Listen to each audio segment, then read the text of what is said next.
اللہ نے اپنا کلام اسی لیے بھیجا ہے کہ ہم رستہ نہ بھٹکیں۔ انسان پہلے بھی کئی بار گمراہ ہو چکا ہے، صراط مستقیم چھوڑ کے جھوٹے خداؤں کی عبادت کرنے لگا، لیکن اللہ بہت کریم ہے، اجرت نہیں کرتا اپنے بندوں کو سزا دینے میں۔ قرآن پاک نازل فرما کر اس نے ہم پر رحم کیا ہے تاکہ ہم گمراہ نہ ہوں اور اس سے رہنمائی حاصل کریں۔ پیغمبر اکرم کو ہمارا رہبر بنایا، جنہوں نے ان کی پکار پر لبیک کہا اور صراط مستقیم پر قائم رہے۔ قرآن پاک کی تعلیمات سے وہی فیض پاتے ہیں، وہی خوش نصیب اس زندگی اور ابدی زندگی کے فاتح ہیں۔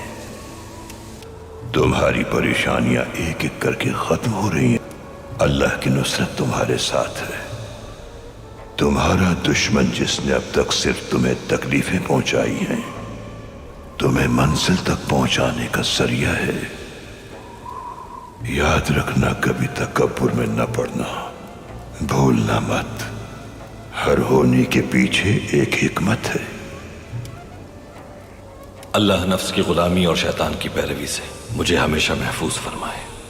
آمین۔